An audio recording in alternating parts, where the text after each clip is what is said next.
All right, everybody, welcome back to the Move podcast, talking about the Tour of Spain, sort of recapping week number 2. Of course, a week that still sees the American Sepp Kuss in the red jersey. I think at this point, which of course we'll break down, is we have to start asking the question or thinking about it. Can he hold on? Which would be incredible.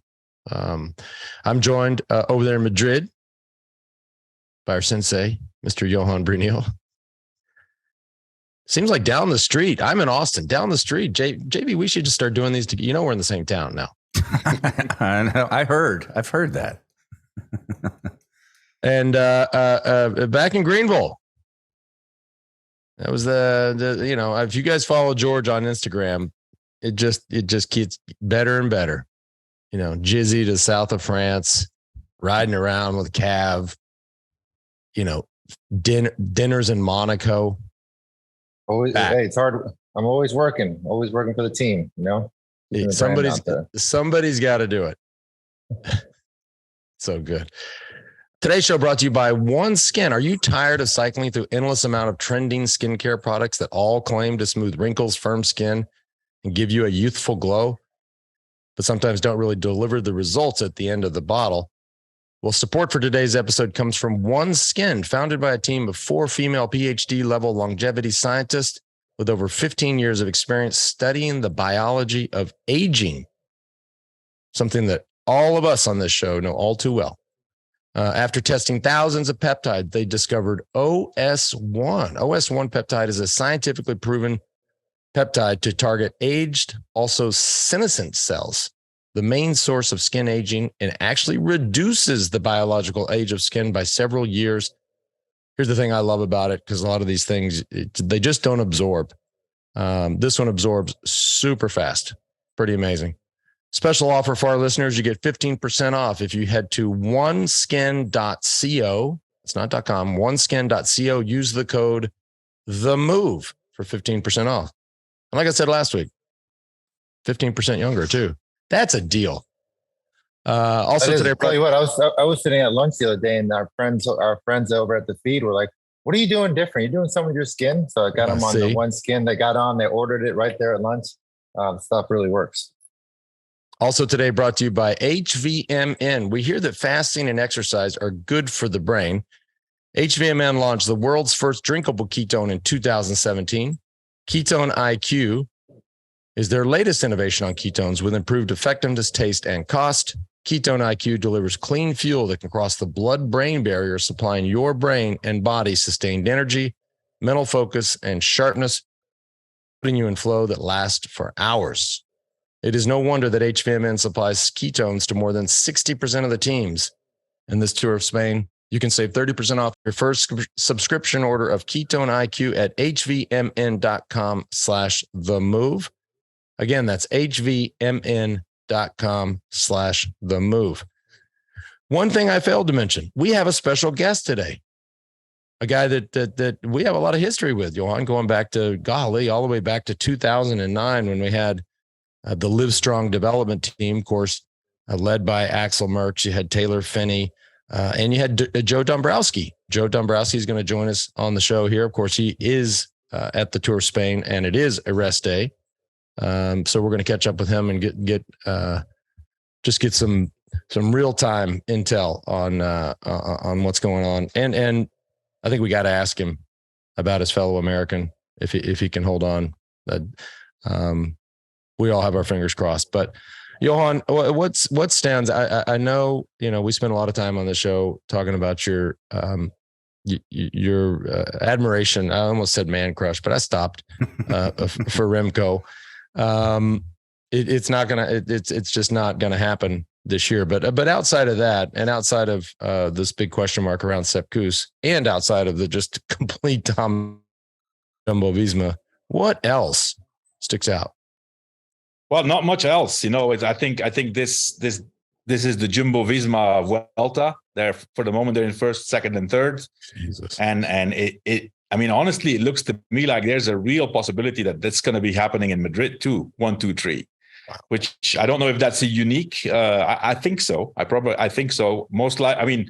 For sure, they're going to do something unique, which is winning the Giro the Tour and the Vuelta in 1 year. That's already for sure. We don't know yet who's going to win of Jumbo-Visma.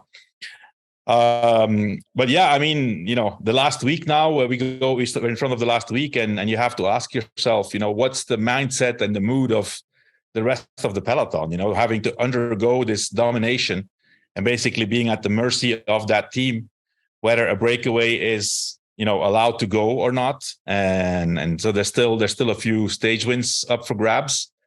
But, at least one or two are going to be won by the favorites too. So, I've rarely seen such a domination in that way. I mean, you could say already before the race, if you saw the roster, well, this is, at the end, they have a double Tour de France winner. They have a 4-time Vuelta winner and Giro winner, and then a few other really strong guys. But I didn't expect it to be that dominant, honestly. Yeah, Johan, I remember in the preview show, you mentioned potentially having 2 Jumbo-Visma riders on the podium, but we would never imagine having Sepp Kuss leading the race after being essentially the MVP of the season, top domestique in the entire world. I don't think we've ever seen this in the history of cycling where, you have one of the best domestiques on one of the best teams actually leading a Grand Tour, the last Grand Tour of the season, after doing all the other 2. Exactly. I was going to say, just a reminder, this is his 3rd Grand Tour of the year, which has been, guys do it, but they damn sure don't come in and do it and win and potentially win the 3rd one. When we called them last, I mean, George, you were, in all seriousness, you were just there in Nice where they held the Ironman World Championships. We said it last week. I mean, he's an Ironman. I mean, this has never been seen before. It's amazing. And he finishes with a big goofy smile on his face. I mean, it's just incredible. It's funny you say that, Lance. We're talking about trying to recover after 3 Grand Tours, where I actually heard this weekend in Nice that some of the top Ironman, some of the favorites for the World Championship, skipped out of the Ironman because they weren't sure they'd recover in time for the Olympics. We're talking about 8 months later. Obviously, the Olympics is a different format than the Ironman. There's drafting, it's shorter, faster. But yeah, some of the coaches didn't allow their top riders to do it because they didn't think they would recover and get enough training in time for the July Olympics. And we're talking about back-to-back 3 Grand Tours, and he's, the favorite right now. Wow. And it goes, I think, it goes a lot. I've read an article from our friends at Bell News. It goes a lot to how their scientific approach. I mean, they're not guessing that, hey, let's give Sepp a chance. They're actually analyzing his heart rate, his watts at the end of each Grand Tour, going, he's still doing his best numbers. He's still there. He's obviously recovering really well. We're going to let him do the Tour of Spain. There's no guesswork anymore with these guys. They knew before this race. I mean, if you look at one of the first interviews of Primoz Roglic, they were all talking, you're the 3-time winner. He won it 3 times. I said 4-time winner before, but 3-time winner. And, it's you and Jonas. And Primoz said in his first interview, but Sepp Kuss can also win, huh? Wow. So they knew that Sepp Kuss was in great shape from the start already. And let's not forget the mental part of this thing. And this team is riding such a wave. We've been there, right? And you just, when the team is just crushing everybody else, we say it a lot. I mean, everything's different. The morale and the vibe in the bus, the morale and the vibe around the dinner table. This team's just looking around going, anybody want some? Yeah. Who wants some? Like, come on. I mean, it's, and I forget who said it last week, which is, I love the most is, Sepp Kuss just seems like such a likable guy. And he's so, just selfless when it comes to being the domestique that he is. And you're seeing, it's almost like these guys are rooting for him more than he's rooting for himself. Mm-hmm. Like that is, to be able to support a guy that has only ever been supportive, and to really root for him is super cool to see. Yeah. Well, let's just, I'm sorry, I didn't mean to interject there, but is that really the case? I was a little nervous about seeing Jonas attack and get, the 30, 40-second gap. I was wondering what was happening there. Does he have one side of his family or whatever saying, you got the legs, you need to go for this win? We hope not. It doesn't seem that way in the press, but we all know what a rider's like once they get into the action, into a hard mountaintop finish. Sometimes you can't hold these guys back. You could never hold Lance back. I know that, but I would hate to see any sort of, inter battles going on within that team. It doesn't look to me. It doesn't look like it. I mean, I think Jonas is actually very supportive of Sepp Kuss. But you know what, George? I think it won't matter because honestly, in this Vuelta, I think Sepp Kuss is actually better than Jonas Vingegaard. Like he looks better on the climbs. You know, like did you see how fast he came back on the Tourmalet with that attack, which was impressive? You know, but to show you how a team transforms, you know, like look at the picture here behind me. You have Robert Gesink. You know, the guy had an injury at the beginning of the season. I think he broke his hip or his pelvis at the beginning of the season. He's in the end of his career. And man, it's the only guy you see on TV. He's riding, you know, hundreds of kilometers on the front, putting the hurt on the peloton. So, you know, we all know how a team, once they are in the lead, the morale in the last week is amazing. And they basically impose their will on the peloton, and you know, whatever they wanted to happen is going to happen. The fact that Robert Hessin is still racing, I think, is maybe an entirely different subject, and maybe a whole nother. What is he? 45? No. I think he turned pro in 2009 or 2010. I think. So yeah, maybe 2008. I don't know, but anyways, he's been around a minute. He's in his late 30s. Yeah. Fun factoid, because you know Girona's become such a hotbed for cycling. I'm assuming he still lives there and owns this. But I built this really cool place, George. You'll remember it, Johan, you as well. But last I heard, I did sell it to somebody else, and then I think Robert Hessin came along and bought it from that person. I don't know if he still lives in that really cool apartment I built, but a fun little fact. Mm-hmm, mm-hmm. Now, we probably should have Johan get everybody up to speed here. If you haven't caught the last couple of episodes of Move Plus with Johan and Spencer, for obvious reasons, a bit critical of Remco and what's going on. What are they doing was the big question yesterday. We're definitely worth going back and listening to those last couple of episodes.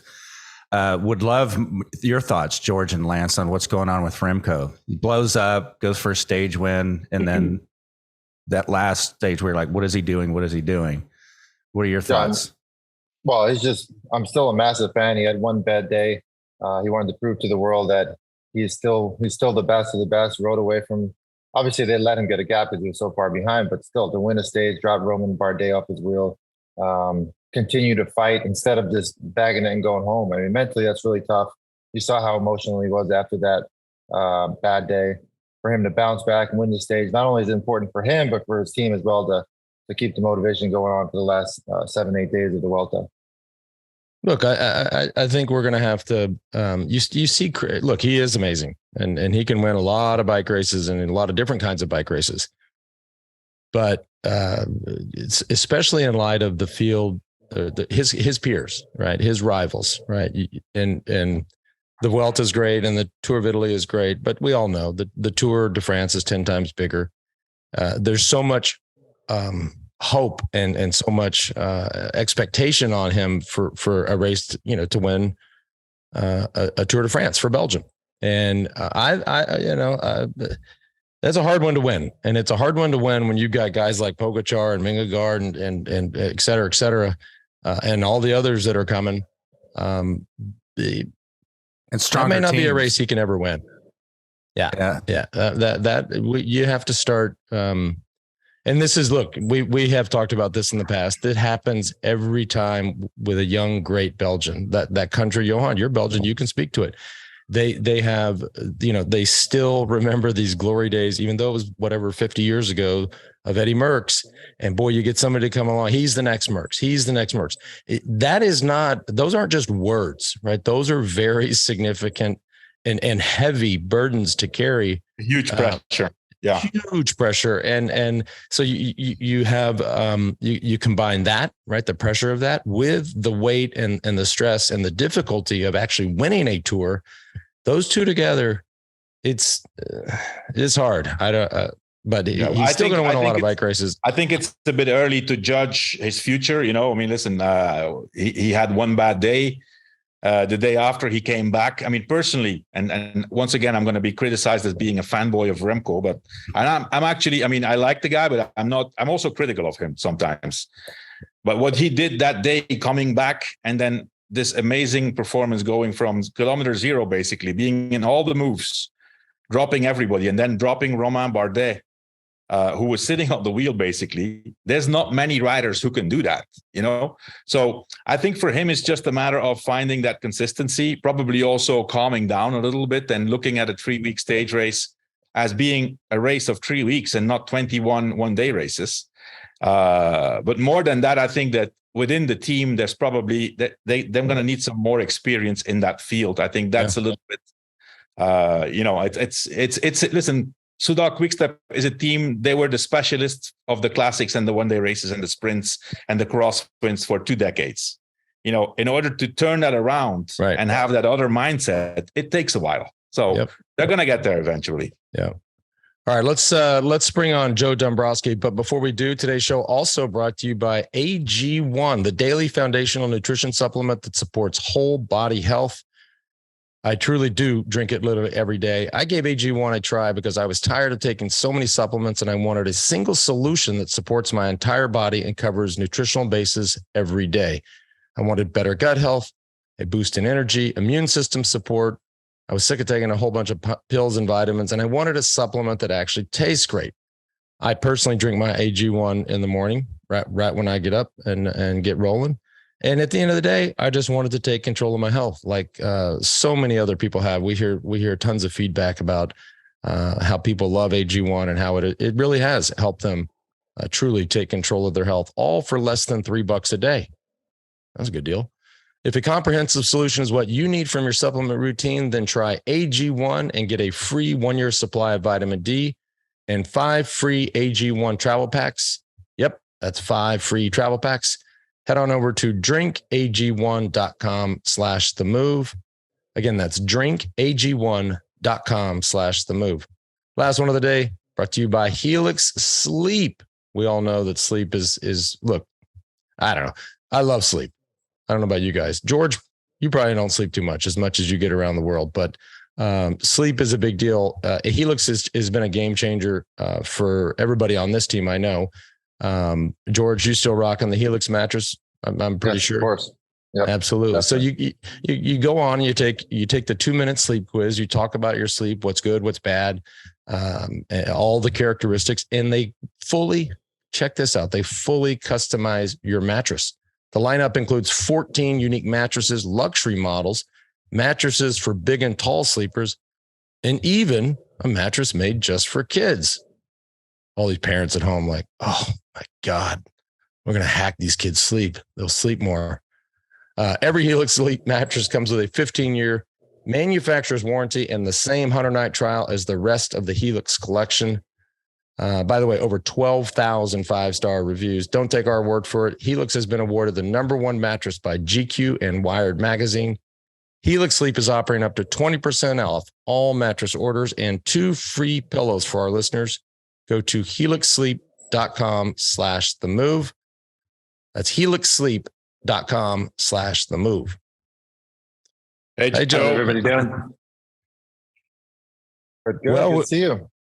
We're doing good. You know, we're not in the middle of a grand tour. We're just, you know, I got up today. Yeah, no, I got up early and I rode for 90 minutes, man. It was, I think I'll recover. Be all right.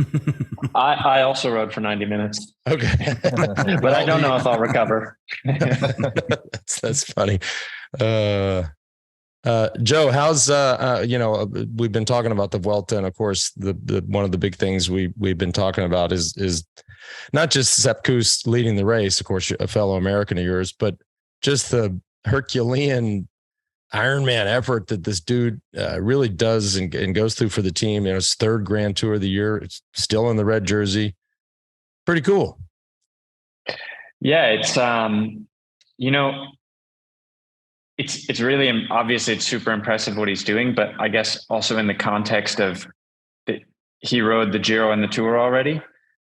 And I mean, you know, you've seen other riders ride all 3 Grand Tours in 1 year, but to do it in the way that he's doing it. It's not that, he wasn't necessarily riding GC in the Giro or the Tour, but in all the crucial moments, he was there, with the very best guys. Right. And, if you say, okay, I'm just going to target stages, and, if you're not in the breakaway, you're not feeling good and you just sit up, you can save a lot of energy that way. But the way he rode the Giro and the Tour was super impressive, but also very taxing. And to see him doing what he's doing now, it's pretty amazing. I don't know if historically anyone's really ever done something like that before. Yeah, that's that. We were just talking about that earlier in the show. That and to your point, yes, guys do all 3 Grand Tours, but historically, and by the way, this is the third of the 3. It's supposed to be one thing if you won the first one and just goofed off the last 2. I mean, to get to the end and be in the position he's in, we'd have to ask our propeller head on our team, Spencer, who's not here, but he would know. But I think it's safe to say, no, never been done. I'm pretty sure. Another thing I was thinking is, I don't want to say anything too soon, but to me, it looks like Jumbo's going to go 1, 2, 3 here. Has that ever been done? I know we had you in the Zoom waiting room. It's almost like you were listening to the show, but if you didn't, that's Johan was. I think Johan, you're pretty confident that this will be a 1, 2, 3. Yeah. And has that? Where was I know Onse back in the 90s was, of course, a very, very strong team, a team you were a part of, and the Tour of Spain, very important. You guys had some good runs at the Vuelta, but we had 1, 3, 4 one year, but not 1, 2, 3. Yeah. I was there with you, Johan, that year. That was a very tough year. But Joe, that's funny, George. I never saw you. I know you didn't. I still had nightmares of all those yellow jerseys, which Joe might be having the same nightmares on the front, just killing everybody. But Joe, back to your race right now. What's your plan for the last week? Are you factoring a lot of? It's going to be obviously super aggressive, a lot of breakaways. But Jumbo is so dominant, so you have to sort of pick and choose the riders that are going to try to get away, because some of them won't even get the chance once they get up the road. That they'll get chased down. So are you actively searching who's going for the attacks, when to go? What's your plan coming up this final week? Yeah, I think that in my opinion, Jumbo, they have such a lock on the race now. And you saw the day after Tourmalet that UAE tried to do something that second day in the Pyrenees, but actually Soler and I believe Almeida were actually dropping when they were pulling. So they kind of had to abandon that. I don't see Movistar really doing anything. And I think that maybe other than the day, maybe Jumbo would want to win on Angliru. But aside from that, I don't see them really looking to control the race and spend energy for nothing. So I think that now that it's so clear that they're better than everyone else, that the race will be pretty open for the breakaways, for stage wins. So then it's just kind of circling your days and looking to the right guys that, who is kind of strong and who's clever in the bunch. And I guess the only thing I've seen that was a little bit interesting was, Remco was in the break the last 2 days, and he had mentioned in an interview, but also I saw this a little bit in the start, that Jumbo didn't really want to let him go. And, he lost that day that we started up Obisque. He lost, 30 minutes. So he's well out of the GC, but it's almost like they're still a little bit afraid that somehow he might come back. So I don't know if that would be a factor, but beyond that, I think the race is going to be quite open. And maybe, one of these kind of iconic days, like you saw the day to Tourmalet. I was briefly in, I guess you could call it a breakaway, but we never had more than like 15 seconds because Jumbo rode so fast, in part because I think they wanted to win the stage, but also because we heard on the radio that on the first climb that Remco and Almeida were dropped, and they see that as an opportunity to eliminate them from the race. So yeah, I think, the race should be pretty open, and then just try and be there in the breakaway and see what happens. Hey, I'm curious. Let me tee up something here. I'm real curious. Well, you can ask something about the race because I can wait on this. Go ahead, George. No, I was just going to ask Joe, which days are you, if you don't mind saying, you don't have to, sure. Have to know your whole strategy, but which days are you thinking are going to be the best breakaway days? I think tomorrow is a good opportunity. We're kind of along the coast and it's lumpy up and down. And then it finishes, I don't know the climb, but it's, I believe 4.5K and it's pretty steep. It's a really short stage. It's only 120K. So I think that's a good chance. Angliru, if you can be there, like I say, I think that might be a stage that Jumbo wants to try and win, just because, you know, when you have these kind of iconic climbs in the Grand Tour, sometimes the big GC teams want to leave their mark there. Stage 20 it's not really a mountain stage, but it's kind of always up and down. And I think it's more demanding than it looks on paper. And then stage, I'm not remembering if it's 18 or 19. There's another, I think it's either 18 or 19. We have a flat start and then a few climbs and it's a mountain finish, you know, so that's another good one to target. It's never easy to get in the breakaway, but I do find it's maybe a little bit more challenging in the Vuelta because in the Giro or the Tour, a lot of times you have maybe smaller roads, more narrow roads. You have a climb in the start, something technical where you can kind of say, okay, if I had to bet where I want to spend my bullets to be in the breakaway, it's there. Whereas I think maybe it's just the roads in Spain. A lot of times you're on kind of almost highways and the speed's super high. So when you have a long flat start on a big road, it can turn into a little bit of a lottery as to who is there. And I mean, you do what you can to follow, but also if you follow everything, it's also possible you get there and then you're cooked once you're there too. So it's always a bit of a gamble, I guess. Well, I was just going to tee up something. I think it'd be interesting. I don't think most of our listeners know the history of you guys, Johan, Lance, and Joe, going back over a decade. Thinking back on that, you were just a kid. Do you guys have any stories of like first impressions of either way? Like Joe, what you thought of these guys coming in as a young kid, and vice versa? What did you think of Joe? Yeah, I think, probably at the time I remember going to the first, we used to have those Trek Livestrong training camps in Austin. Yeah. And I remember Lance would come and ride with us. And I think at that time I was really nervous, because you're a bit starstruck. But at the same time, at that age, you always want to kind of show that you're strong. And I remember on one of those camps riding with Lance at the front and like completely half wheeling him. And, probably you think like this little shit, but at that age, you just. Yeah. I love getting half wheeled. It's no problem. No big deal. George does it all the time, right? Oh God. George half bikes, forget half wheel. But yeah, that was, I still, a lot of those guys from that team are racing in the World Tour now. And I think a lot of us would also say that, I still enjoy what I do now, but it was probably the most fun. It was probably kind of like a college experience, like you're young, a lot of guys wanting to achieve the same thing. And I really enjoyed my 2 years there. Yeah. And we did some camps out. The riding is okay here in Austin. It's not that hard, but did some camps out in California. San Ynez. And I remember doing some. I think one day you just absolutely throttled us up the backside of what's that big Figueroa Mountain. Figueroa. I was like, dear God, what? That was not fun. I was like, where's the team car? Axel, get up here. I need to hold on.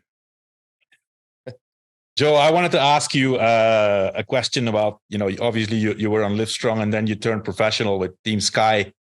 Mm-hmm. What year was that? Was that 2010? 2013. Oh, 13. Okay, 13. So So you've been in there now for a decade, and we all see how cycling in the last decade has embraced the scientific approach. And, you were on one of the pioneer teams. Team Sky back then was known for to be like on the forefront.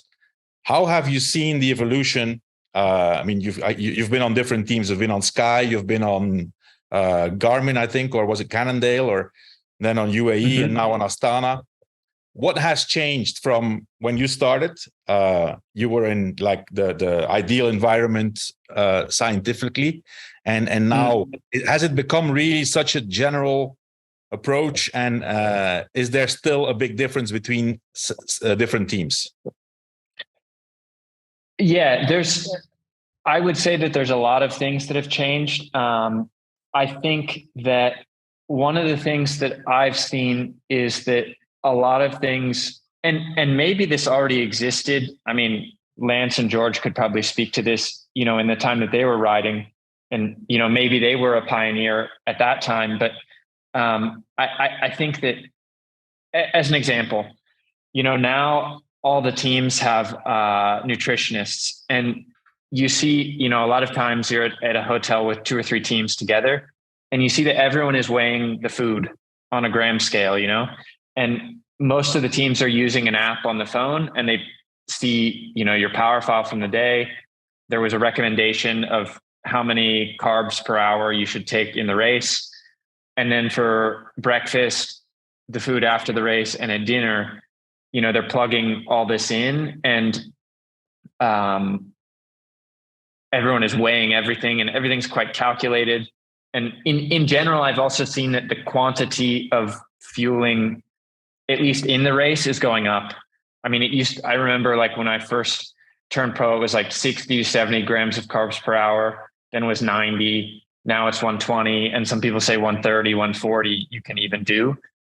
So that's changed. There's also been, I think, and this probably is something where different teams have made a lot more progress than others, is in equipment, clothing. I mean, if you look at the TT from Tuesday, I guess, that Ghana won, I think he did 56K an hour. If you think, it wasn't that long ago that 56K an hour was the speed for a team time trial, and he was doing that alone. And if you did 50, 51, 52 in an individual time trial, then that was quite competitive. And you see that the speeds now are just super high. And I think that, the bikes have improved. We've seen quite a difference in, for example, the last 3 or 4 years with tire technology. If you think, it used to be that everyone ran 7.5 bar, 8 bar in the tires. I guess that's like 110, 120 PSI. And now most of the teams run a 28 or 30C tire at 4.5. So it's super low. And, they say that the rolling resistance is much less. The clothing is certainly faster. So yeah, I think there's probably just more monitoring. And I would say that probably the level of the average rider in the World Tour has gone up. Right. And I think also that the level at the top has probably, you see some of the climbing times we do now, and we're going really fast. I also think that probably an underrated component of that is the bikes. As an example, I saw, it was on maybe GCN. I watched a few weeks ago. They did a test of a bike from this year versus 10 years ago on maybe it was a 6-minute climb, same power, same rider, same conditions. And I think it was 15 or 17 seconds faster over 6 minutes. That's a lot. A lot. Yep. It's a lot. Yeah. Yeah. So yeah, I would say, everything's probably just become more calculated. And then as a follow-up question, Joe, everything you say, everything's measured. You have to weigh the food. how can you still find pleasure that's what I was going to doing your job? I mean, obviously you do what you love. You know, I think it's a privilege for everybody who can be a professional athlete and do, you know, what he loves for his job. But, you know, when I hear this from all different kind of sources, my question is, how do you mentally also have to embrace that to be able to cope with it? And because it must be quite hard to be have such a disciplined and regulated life. Yeah, I think, and it's becoming, I mean, I think cycling's maybe getting less fun.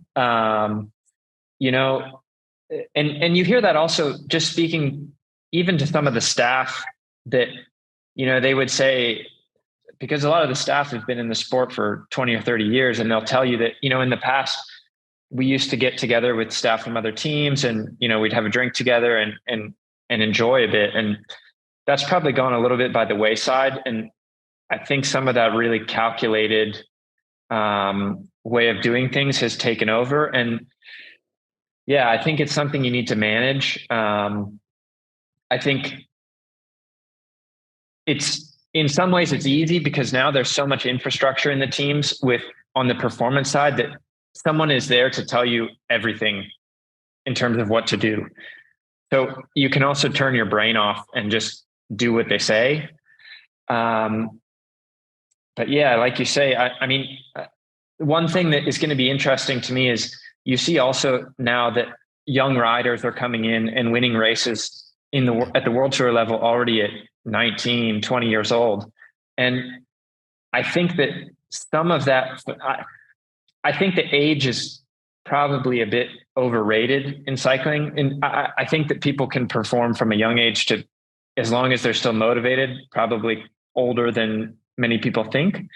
But at the same time, I think that some of this phenomenon of these young guys performing so well is that, I mean, these World Tour teams are signing guys already in juniors. They already have a coach. I mean, I read a little snippet of an interview about Ayuso, and, you know, that he's been working with a nutritionist for quite a while. And if you think some of these guys, they're just kids. And I don't know, when I was that age, I mean, when I was 16, 17, I wasn't even doing road racing yet, you know? So it will be interesting to see if that is sustainable over a long period. And you could argue, I mean, if you're winning everything at 20 and then at 27, you say, okay, I'm tired of this, then maybe that's okay too. Mm.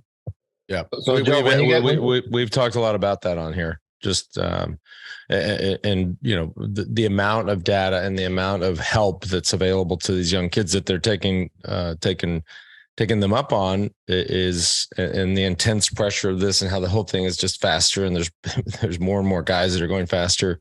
Yeah. I mean, are you going to see a 30-year-old Grand Tour winner ever again? I mean, it wasn't that long ago where people thought you had to be 30 to win one. Right. Well, and I think that you just see I mean, how old's Primo's? 34? 33, 34? 34, yeah. You know, came to the sport late. He has. Yeah. I mean, I don't think that there's any age range per se. I think it's also just how you can manage something and continue to love doing something and be motivated to do it.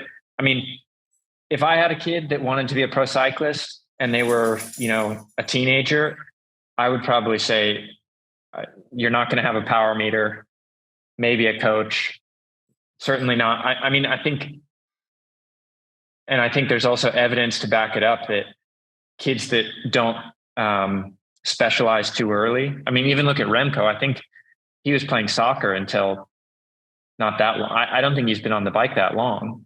Yeah. 16, 17. Yeah. Yeah. And now he's what, 23? Yeah. Yeah. So when you get back home, Joe, in between races, are you living that strict diet, or do you go out and have pizza and beer once in a while? Or are you always measuring your stuff? I mean, how do you mentally approach the season? I don't like to measure. I would say the only time that I'm quite, in terms of like this phenomenon of weighing all the food, the only time that I'm really doing that is like in training. I always like to kind of stick to achieving a certain intake per hour on the bike and training. But after that, I mean, I think that if you kind of eat to, when you're hungry, you eat and, you know, have what you want. I don't go crazy about that. I mean, some guys are probably a little more regimented, but also in the end, you need to be happy, you know? Yeah, for sure. That's a big part of it. Also, what you were mentioning, how much bikes, equipment, and measuring, all that stuff has gotten better. The nutrition has gotten a lot better. And you guys actually have to train your bodies to absorb that amount of carbohydrates. You can't just, like, our viewers just can't go in and, you know, pound 100 some grams of carbohydrates an hour without probably getting sick if they go out tomorrow and do it. You guys actually train your bodies to absorb that. So it's a whole process. Yeah, absolutely. Well, we're going to let you get back to your rest day, Joe. Thank you very much for joining us mid-tour. It's really cool to have you on. Yeah, Thanks. We're excited to watch you in the last week. I'm wondering, do you guys think Sepp is going to hold on and win this? We were going to ask you, actually. I think yes. I think so. I think yes. So I just checked what he's a minute 37, minute 44, 2:37. That's just going down the rankings. I think he does. But what do you? I mean, you're in the race, Joe. So how do you see it, and what do you think? I think he's going to win. I hope he's going to win because I think he's a nice person, and I just would like to see him win. For me, the big question mark was before the time trial, because, you know, he's not a guy that's shown that he can time trial particularly well. And Remco is, you know, super strong in the TT. And the other big question mark, I was curious as to what was going to play out on the stage to Tourmalet, because, you know, Sepp was in the jersey, but it seems like Primoz is the leader. And, you know, how do you manage that situation if you arrive on the last climb with 3 Jumbo, a strong Remco? Yeah, I mean, you know, do you wait for Sepp? Is Roglic allowed to attack? But kind of the way that day played out with Remco having a bad day, it sort of just sorted itself out quite naturally. And now, I mean, I don't see his own teammates riding against him, and I don't see anyone else really coming close. And he looks super strong. So barring any, you know, illness or mishap, I think he's going to win. Yeah, I think personally, if he doesn't have a really bad day, it's his race. You can clearly see that both Jonas and Primoz, you know, they've won already Grand Tours, and this would be like the ultimate sign of appreciation to, you know, and whatever they do for Sepp, it's an investment in what's to come. I mean, he's going to be eternally right. He's got a good memory. Yeah. The only problem I hope does not happen is we get to a finish like Angliru, and you got a guy like a super Remco, which he's been a lot of places, and is just trying to go for the stage win, and someone like Primoz or Jonas are the only guys that can hang with him. We hope that doesn't happen. That's the only possibility that I see. I mean, I don't see that happening, George. I think Sepp has, to me, from what I've seen, Sepp Kuss has shown that he, I would say, you know, maybe, and I'm not sure, maybe Primoz Roglic is probably the strongest, but closely after him, it's Sepp Kuss. I think Sepp Kuss is stronger than Vingegaard. And, you know, whenever Primoz goes with or goes with Remco, I mean, on the Angliru, it's everybody for himself. There's, you know, he can clearly go. I mean, let's not forget, you know, when Primoz Roglic won the Vuelta 2 years ago, they did the Angliru. Who had to wait for Primoz Roglic? Sepp Kuss. He paced him up the Angliru. So I think that's a good sign. Well, and the other thing is, what we've seen thus far is that Remco, in wanting to win stages, has been looking to do it from the breakaway. So, I mean, anyway, if he's 5 minutes ahead, then I think it's kind of a moot point. And I mean, he certainly has the ability to win from the bunch if he wants to, but then the onus is on Quick-Step to control, and the team is, I mean, they're not as strong as Jumbo for sure. Mm-hmm. So what gears are you going to use on the Angliru? What's your gearing? I did the climb only one time. Maybe the last time the Vuelta was, no, because I didn't do it in 2020, maybe 2018. And I think I had a 34, 32 or 36, 32. And it's a grind. Yeah. Now the standard cassette is 34 in the back and we have a 40 up front, but I think you need a 34, 36 up front.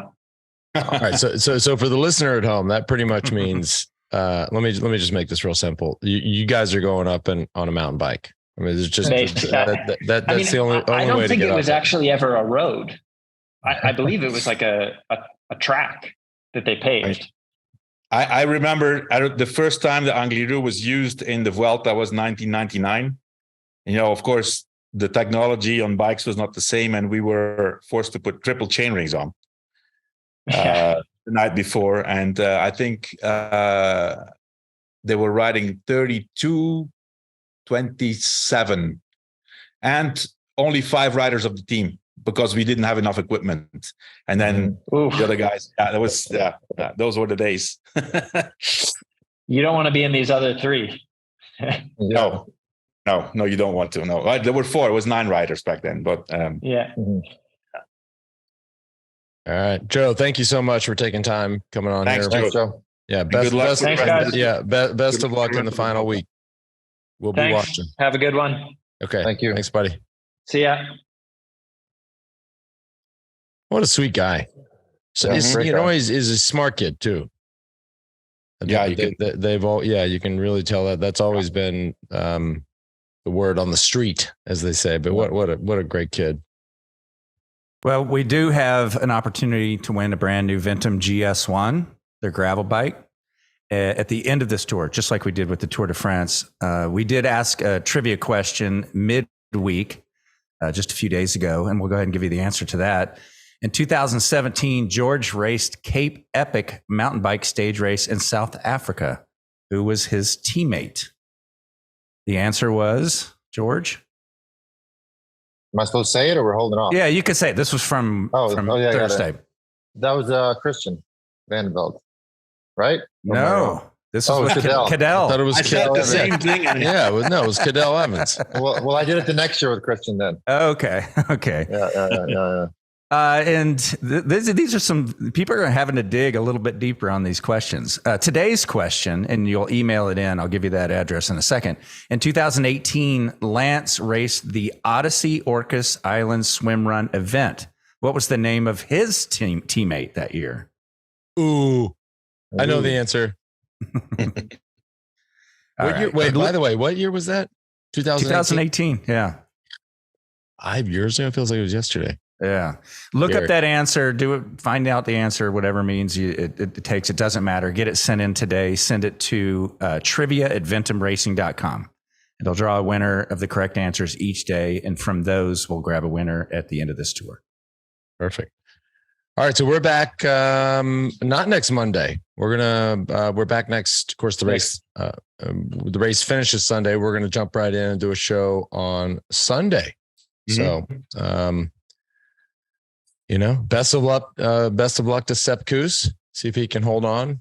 We start talking about the Angliru, and that's I've never done it, so I can't really speak to it. But the stories coming out of that climb are epic. So hopefully he can hold on, and we'll have something fun to talk about next week. He'll be fine. Oh, there you go. You heard it from the guy that knows more than anybody else on this show. So, all right. Thanks for tuning in. We'll see you guys in a week.